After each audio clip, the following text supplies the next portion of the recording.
আজকে আমার আলোচনার বিষয় অতিরিক্ত যৌন অপব্যবহারের কারণে যৌন অক্ষমতায় কার্যকারী দুটি হোমিওপ্যাথি ঔষধ। দেশের এবং প্রবাসের ভাই বোনদের প্রতি সালাম। আসসালামু আলাইকুম। যৌন অক্ষমতা বাংলাদেশ সহ এশিয়া মহাদেশের পুরুষদের জন্য খুবই কমন একটা রোগ হয়ে দাঁড়িয়েছে। অবশ্য যৌন অক্ষমতা রোগ বলা যাবে না, কারণ যৌন অক্ষমতায় কেউ মারাও যায় না, বিছানায় পড়েও থাকে না, কেউ হসপিটালে ভর্তি হয় না। কি হয় এই রোগে? স্বামী স্ত্রী পার্টনারের সম্পর্কের অবনতি করে। তো রোগীদের কমন একটা কথা থাকে যে, ম্যাডাম, অতীতে যৌবনের শুরুতে এত পরিমাণ যৌবনের অপচয় করেছি যে এখন পুরোপুরি যৌন অক্ষমতায় ভুগছি। এটা কাউকে বলতেও পারি না, বিশ্বস্ত কাউকে পাই না। তা আপনার ভিডিওগুলো দেখে ভাবলাম যে ম্যাডামের কাছে বলা যায়। তো অনেক আস্থা নিয়ে আমার কাছে তারা বলে থাকেন। তো তাদের অভিযোগ যে যখন প্রথম তাদের যৌবন শুরু হয়েছে তখন তারা অতিরিক্ত হস্তমৈথুন করেছে, অতিরিক্ত বিছানায় ঘর্ষণ দিয়ে বীর্যপাত করেছে, সমকামিতা করেছে, স্বপ্নদোষ হয়েছে এবং অতিরিক্ত যৌন মিলনও করেছে, যে কারণে তাদের শুরুর থেকে শেষ, অর্থাৎ যৌন অক্ষমতায় ভুগতে ভুগতে এখন তারা একেবারে শেষ হয়ে গেছে। যৌবনে কিছু পুরুষের অভিযোগ থাকে যে আমাদের যখন একটু বয়স হয়েছে তখন আমরা ব্যবসার কাজেই হোক, চাকরির কাজেই হোক, পড়াশোনার কারণে হোক বাইরে থেকেছি, তখন অতিরিক্ত যৌন মিলন করেছি, বিভিন্ন যৌবনের তাড়নায় বিভিন্নভাবে যৌন অপকর্ম করেছি, যৌন অত্যাচার করেছি, বন্ধুরা একই হলে থেকেছি কি একসঙ্গে থেকেছি, সমকামিতা করেছি,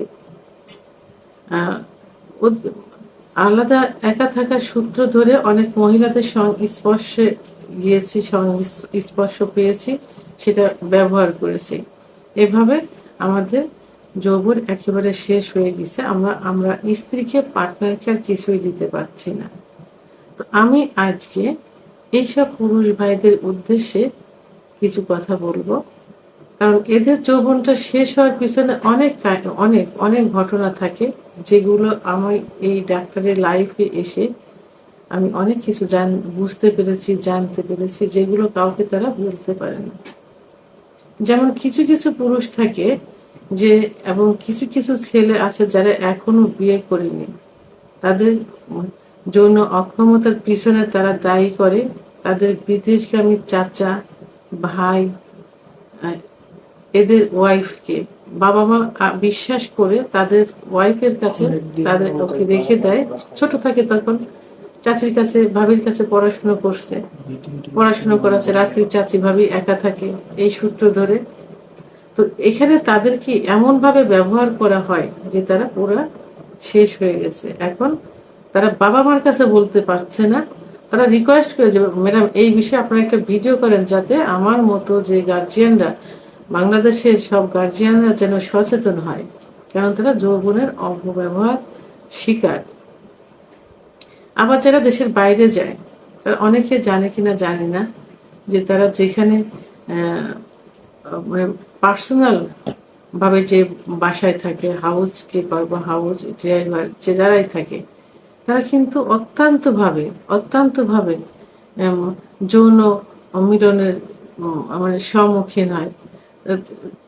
তারা তাদের যে মালিক থাকে, মালিকের ওয়াইফ, মালিকের মেয়ে, তাদের ইসে এমন ভাবে আবদ্ধ হয়ে যায় সেখানে তারা সরতে পারে না। দিনে রাত্রে তারা অধিকাংশ সময় যৌন মিলনে আবদ্ধ থাকে, এবং তারা তাদের বিভিন্নভাবে বিভিন্ন মেডিসিন, বিভিন্ন ইনজেকশন, বিভিন্ন খাবার খায়ে তাদেরকে অপব্যবহার করে যাচ্ছে।